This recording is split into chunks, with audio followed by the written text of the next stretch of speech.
The message says, fine. That is all. No warmth, no extra line, no clear problem. You read it once, then again. Maybe you scroll up to check what you said before. Maybe you look at the time, the punctuation, the silence around it.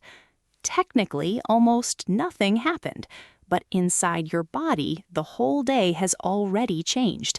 And the painful part is not only the message, it is how fast your mind turns one small shift in tone into a warning sign.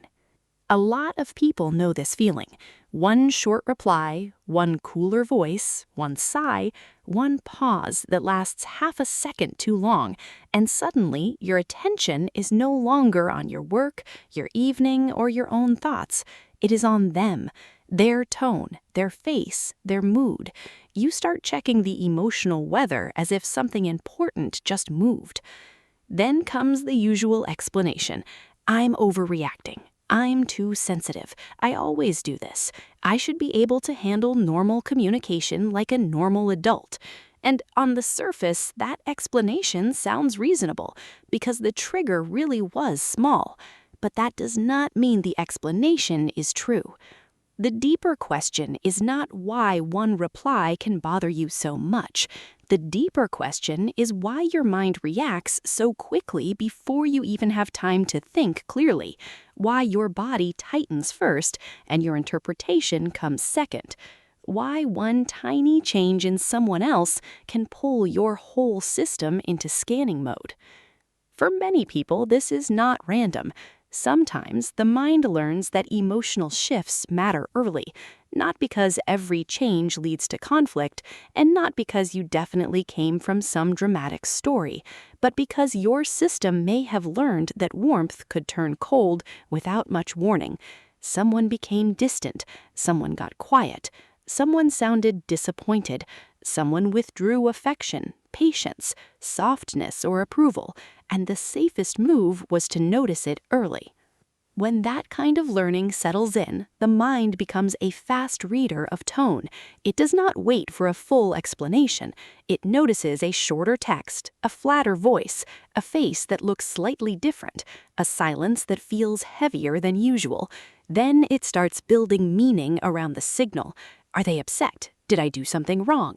Should I explain? Should I apologize? Should I fix this before it gets worse? That is why the reaction can feel so immediate. It is not only a thought pattern, it is often an emotional safety pattern. Your system may be trying to get ahead of distance, ahead of disapproval, ahead of a shift in connection. And when that happens, the reply is no longer just a reply. It becomes a possible forecast.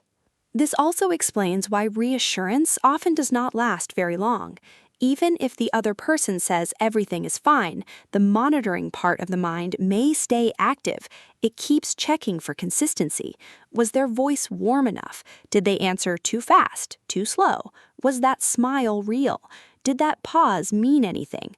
The problem is not that you want drama.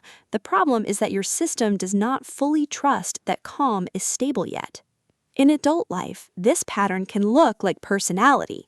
It can look like being caring, attentive, emotionally intelligent, considerate, easy to talk to, very thoughtful. And sometimes those things are true. But underneath them, there may also be a quiet survival habit.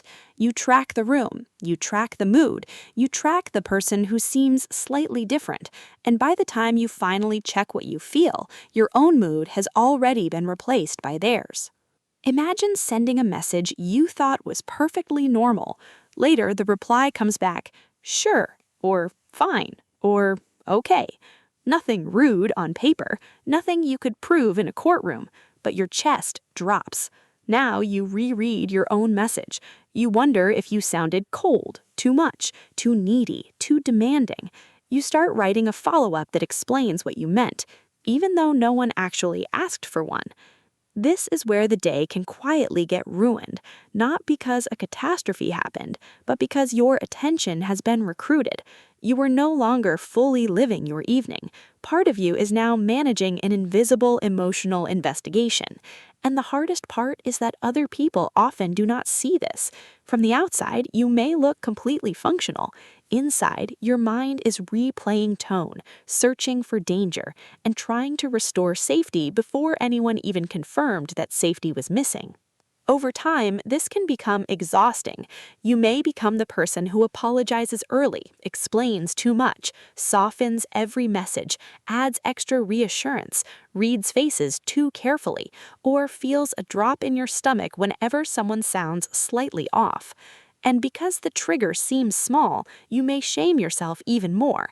You tell yourself that strong people would brush it off, easy people wouldn't care, secure people would not spend an hour thinking about one sentence. But the goal here is not to shame the reaction or romanticize it, it is to understand it. A system that listens too hard usually learned for a reason. It may have learned that staying connected required early detection. It may have learned that other people's moods affected your safety, your belonging, or your emotional workload. So now, in ordinary adult moments, your mind sometimes treats subtle tone changes like important signals, even when the situation is not truly dangerous. This does not mean every cold reply is meaningless. Sometimes people are upset. Sometimes tone does change for a reason. The point is not to convince yourself that everything is fine when it is not. The point is to notice the extra layer your mind may be adding automatically, the old forecast, the fast conclusion, the feeling that you must act right now before the distance becomes real. A gentler question is this: what actually happened, and what did my mind add to it? What is the fact, and what is the prediction? The fact may be that the reply was short. The prediction may be that they are upset, connection is unstable, and you need to fix it immediately. Those two things are not the same, and learning to separate them can create a little more room inside the moment. If you notice yourself going into scanning mode, that pause can matter. Not a fake positive affirmation, not forcing yourself not to care, just a pause long enough to name what is happening. Something in me is reading this as a warning sign. That does not make me broken. It may mean my system learned to listen hard for small emotional changes. When you can name the pattern, you are a little less trapped inside it. Because the truth is, this reaction is not proof that you are weak, dramatic, or too much. Sometimes it is the sign of a mind that became highly trained in emotional weather reading. The problem is that it learned. The problem is that it may keep using an old protective strategy in places where it now costs you peace. And that may be the real shift. Not trying to become a person who feels nothing, but becoming a person who can notice when an old alarm has stepped into the room. One cold reply can still sting, but it does not have to become the narrator of your whole day.